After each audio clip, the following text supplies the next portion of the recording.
اللي مش عارف اي حاجة عن قصة ريجيني يركز كده بقى عشان هحكي لكم القصة كلها من طقطق للسلام عليكم. ريجيني ده طالب ايطالي، بيحضر دكتوراه في جامعة كامبريدج في بريطانيا. ومن ضمن الابحاث المطلوبة منه في الدكتوراه اللي بيحضرها اللي هو يعمل بحث ميداني عن ايه، عن السوق السوداء في مصر وحركة الدولار في السوق السوداء وكده. فهو طبعا عشان هم عندهم بحث علمي محترم فجه في مصر في واقع الأحداث عشان يدرس السوق السوداء دي ومنحنياتها ايه وتطوراتها ايه. طبعا يوم 25 يناير اللي فات كان تقريبا في حظر تجول في البلد كلها، وكل اللي في الشارع شرطة وجيش بس، واي حد ماشي كان ممكن يتفتش عادي يعني. فاليوم ده هو اليوم اللي اختفى فيه جوليو ريجيني، ما بقاش موجود خالص. يوم 3 فبراير 2016 الداخلية أعلنت اللي هي لقت جثته بالصدفة على الطريق الدائري في محافظة الجيزة، الطريق الصحراوي مش الدائري عفوا. وكان على الجثة آثار تعذيب متناهية الفظاعة، ودنه مقطوعة وجسمه كله متشرح متقطع حتت، عم متشكشك كده بلاد حادة، طفي سجاير، منظر فظيع.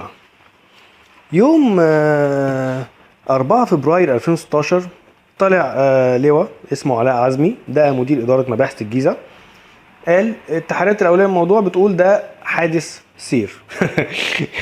حادث سير، طير له ودنه وطفى السجاير في قفاه. طبعا هو يعني عادي ماشي مفيش مشكلة. يوم 5 فبراير 2016 في روايات صحفية كده منقولة عن أطباء في مصلحة الطب الشرعي، يعني انتوا عارفين طبعا الطب الشرعي عندنا في مصر يعني جميل قوي، يعني برضو ايه يا حلو برضو بيجي منه. قال لك اللي الحادث ده جنائي ماشي، وممكن يكون هو جوليو تعرض للسرقة والابتزاز، يعني في واحد فاضي قوي خده 7 ايام عذب فيه عشان يسرقه.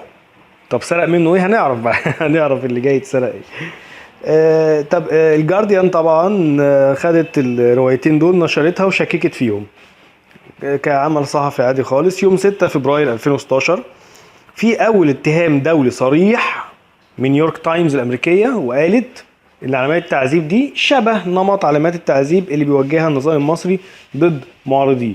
تمام. يوم 11 فبراير 2016 في تقرير تاني طلع من نفس الجريده الامريكيه اللي هي بتاعت نيويورك تايمز، بناء على عده بقى تحقيقات خاصه بيها، ان في تاجر مصري سيكا عصفوره بيشتغل مخبر سري هو اللي سلم جوليو للشرطة بعد ما بلغ عليه انه بيدرس السوق السوداء وبيكتب مقالات باسم مستعار بتشوه سمعة مصر ومش عارف وكم حاجة كده تحابيش كده، وانه ياكل خروفين على الغداء وحاجات كده ايه من الحاجات الجميلة.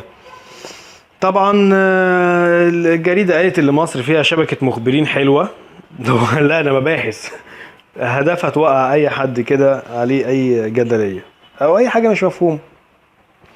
يوم 24 فبراير 2016 اليوم السابع بقى حط التاتش بتاعه، خالد صلاح تدخل حط بقى ايه الكلام الجميل بتاعك، قال لك يا جماعة ده جوليو ده استغفر الله العظيم ده شاذ.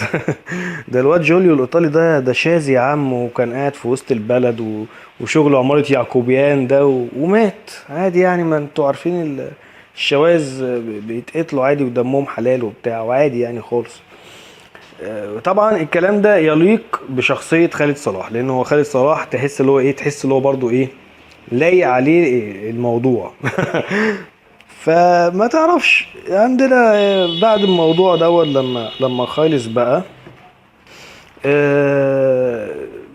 يعني الشرطة المصرية ابتدت بقى تمشي على نمط خالد صلاح وتقول اللي ريجيني فعلا كان ليه علاقات واسعة في مصر. يعني ايه؟ يعني عشان يعني يقول لك ده واد يعني ايه دايرة علاقاته واسعة.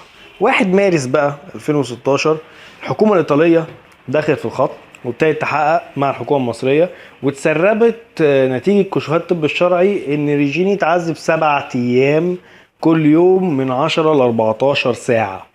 يعني ده كان في حد قاعد له 14 ساعة في اليوم بيعذب فيه.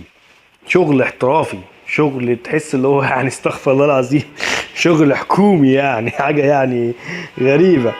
يوم 10 مارس بقى البرلمان الأوروبي طبعا ايطاليا طلعت بلاغ للبرلمان الاوروبي لان هي عضو في الاتحاد الاوروبي.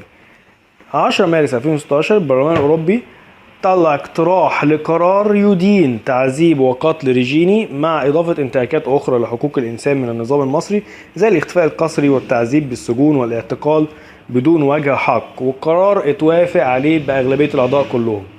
يوم 23 مارس 2016 قناه صدى البلد بتاعت احمد موسى بقى جاب لك واحد كده من الناس اللي هم المواطنين الشرفاء وقال له يا باشا انا شفت جوليو متاخد ورا السفاره الايطاليه بيتخانق مع تبع ميكروباص وشكل التبع ده ايه، خلص عليه.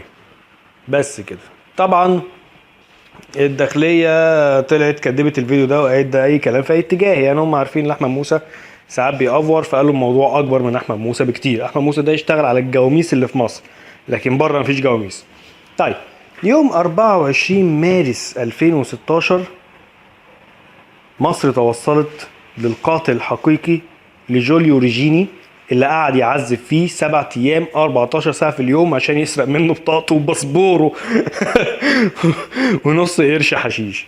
وعلى اثر هذا التحقيق قتلت 5 مواطنين مصريين. اكتشفنا بعد كده اللي فيه مواطن منهم كان متخانق مع امين شرطه عاكس خطيبته واتاخد 4 ايام في الحبس، هوب اتصفى واتحط في ميكروباص مع 4 جثث تانيين كانوا ناس ممسوكين في تحريات. فالموضوع طبعا حصل له ضجه كبيره جدا والسوشيال ميديا كله اتريق على الموضوع، حتى ايطاليا قالت ايه الكلام الفارغ ده ما ينفعش. يوم 27 مارس في مدون مصري كتب مقاله تضامنيه وكذا مدون كده كتبوا مقالات تضامنيه مع جوليو. طبعا الجرايد الايطاليه خدت الحاجات دي وترجمتها وابتدت الميديا الايطاليه تهاجم مصر بضراوه. يوم 3 ابريل رئيس تحرير الاهرام محمد عبد الهادي علام نشر مقاله طويله جدا بيقول يا داخليه خدوا الموضوع على محمل الجد عشان احنا هنتخزوق، شوفوا مين اللي قتل جوليو ولموا الموضوع عشان الموضوع كبر والموضوع وسع. طبعا ام جوليو طلعت في تصريحات ناريه ضد مصر. طبعا ردت عليها ام خالد سعيد قالت لها قلب عندك يا بنتي. الموضوع ابتدى يزيد، ابتدى يوسع، ابتدى ياخد منحنى خطر واحنا كده كده هنلبس. يوم 4 ابريل 2016 مصر بقى اجلت اجتماع دولي مقرر ومحدد الموعد مسبقا لمناقشه اخر نتائج قضيه مقتل جوليو ريجيني بدون ابداء اسباب. طبعا لان في صحفيه سربت خبر للحكومه المصريه اللي هم كانوا يغفلونا هناك لان هم توصلوا لاسم القاتل الحقيقي اللي هو رئيس مباحث امن الجيزه، راجل مشهور وواخد حكم قبل كده مع ايقاف التنفيذ في التعذيب، يعني بروفيشنال تعذيب. تمام. طبعا رفعت السعيد طلع القرار الاخير بتاعه، الكلمه الجميله بقى الايه الكارت الاخير بقى ها الاخوان مخترقين الشرطه وهم اللي قتلوا ايه جوليو.